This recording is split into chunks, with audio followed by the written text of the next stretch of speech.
Hello, this is Kittens cycling in Ireland. Today I'm heading over to Amsterdam in Netherlands to see the tulip fields. My main method of transportation on this trip is my Brompton. That's right, I'm bringing my Brompton bike with me.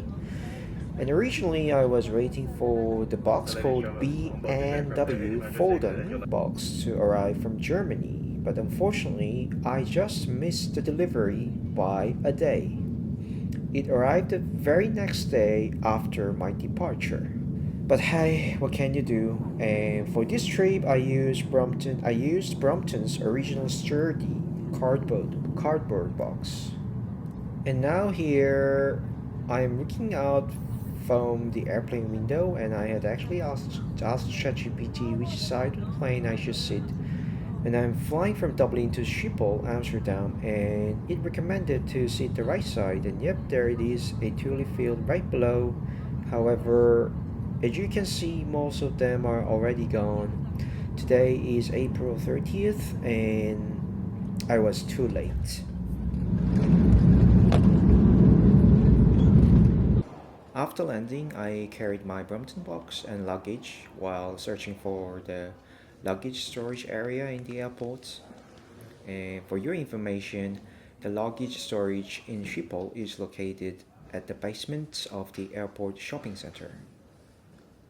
It costs €9 per day for the large box that I'm carrying, so over 3 days it came to €27. As you can see, the box made it safely, and I'm reassembling the Brompton now. It was so much easier than bringing a full-size road bike. I've done that a couple of times in the past while traveling to Switzerland and Spain, but I'm not doing it anymore. It's just too cumbersome to hold a huge bike box through the airports. With the Brompton, all I had to do was remove the saddle. So much easier to disassemble and reassemble.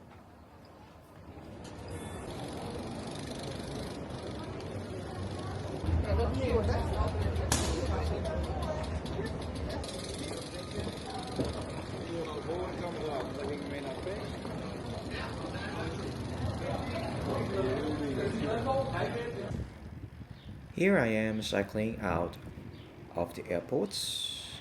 This is this is just ridiculous. Coming out from the airport this easy, and the surface of the road is so smooth. Cycle road and so wide. If he was in Ireland, you would be thrown away at that road, the car road, long before. This is the smoothest cycle road that I've seen in my life. There were two things that really surprised me the most about Dutch cycling infrastructure, and you can see the first one here. They have separate traffic lights for bikes and pedestrians. We have these kind of system in Dublin, but not as clearly separated as here. In Netherlands, I think they optimize the timing so that cyclists get shorter green lights than pedestrians.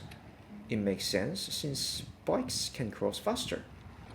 It's really efficient, especially in a country with so many cyclists.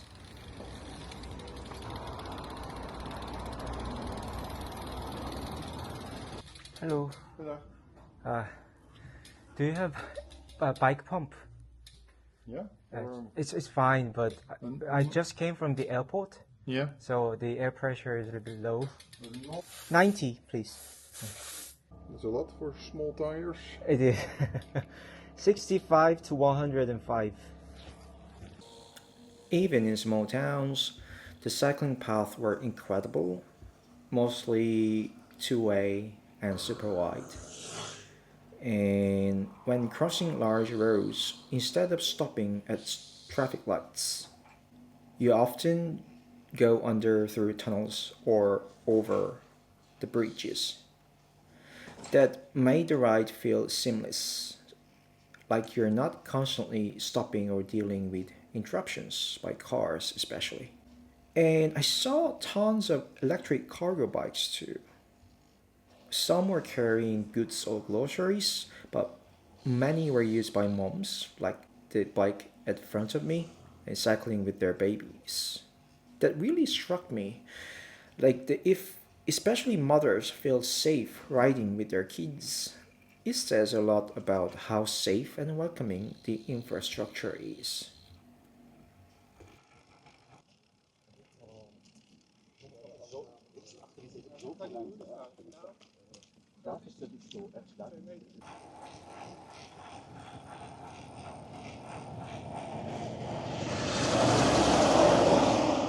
I am heading toward Lisse and Keukenhof, the famous tulip region. And Keukenhof Garden is the most iconic spot to see tulips near Amsterdam, especially in early spring. But since I was on my bike, I wanted to explore the fields instead of going inside the garden.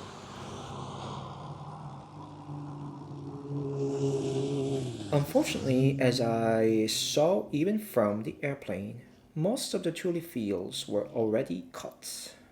Farmers trimmed the flowers in mid to late April to strengthen the bulbs, and I arrived just a bit too late. The largest field I found here was just a fraction, maybe one tenth of what it must have been looked like just a week or two earlier.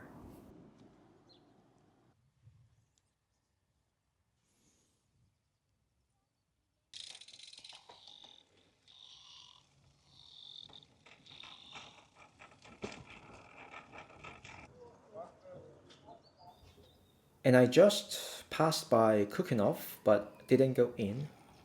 And there wasn't a safe place to lock my Brompton. And honestly, I'm not comfortable of leaving my T line locked outside.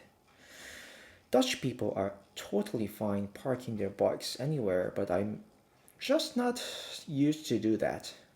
Also, the entrance fee was quite expensive.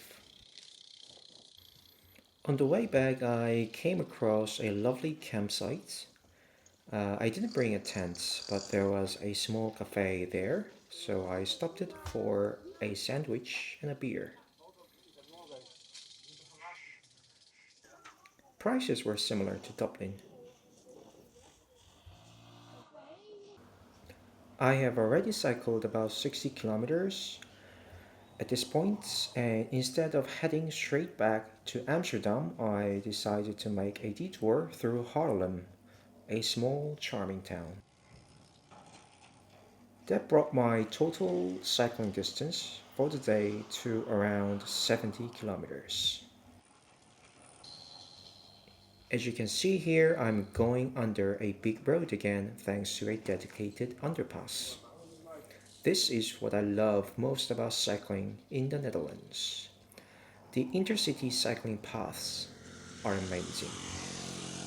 You know, in many European cities, cycling infrastructure is decent with city centers within city centers, but as soon as you leave the city, it falls apart.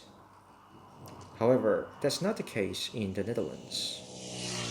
Whether it's overpasses or tunnels, the infrastructure lets you ride smoothly without stopping, even between towns.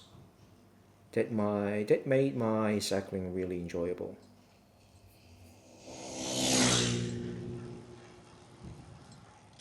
I finally arrived in Amsterdam. Passing by, this wasn't Amsterdam Central Station, the famous station, but an area nearby. And the number of bikes parked on the sidewalks was incredible. Now that I was officially in Amsterdam City, I have to say I quite didn't enjoy cycling here as much. It felt very overwhelming. So many bikes, and the pace was intense. I'm sure it was safe, but I'm not used to this level of activity and cycling activity and density. You know, in most cities, it's just cars and pedestrians. In Amsterdam, it felt like it's cars, bikes, and pedestrians all clearly separated. It works well in rural and quieter areas, but in the city center, I had to be super alert, not just for cars, but for other cyclists too. It added a kind of a new layer of stress to me. Still, one thing I really loved was how cyclists are treated at roundabouts. In Ireland, if you are in the bike lane, you have to yield to cars. That's why I usually avoid roundabouts on bike paths. But here, cars yield to cyclists thanks to the shark teeth sign. At first, honestly, I was nervous. Like, what if the driver doesn't stop? But it never happened. I rode about 200 kilometers over 3 days, and drivers were consistently respectable and aware of cyclists. Eventually, I passed by Amsterdam Central Station. I didn't get footage of the famous bike tunnel here. I forgot to turn on my Osmo Pocket 3, but I did ride through it. It was about 500 to 600 meters long and go through the side of the station building. Really cool experience. And from Central Station, you can go straight into a ferry to Amsterdam North. It was fascinating. No barriers, just cyclists and pedestrians freely boarding the boats. The ferry is one reason it's hard to bring cars into the city center. If you drive, you are penalized with high parking fees and detours. But if you walk or cycle, you get shortcuts like this. And that's for day one of my Netherlands trip. And I'll be back with one or two more videos covering day 2 and day 3. Thanks for watching and see you in the next video.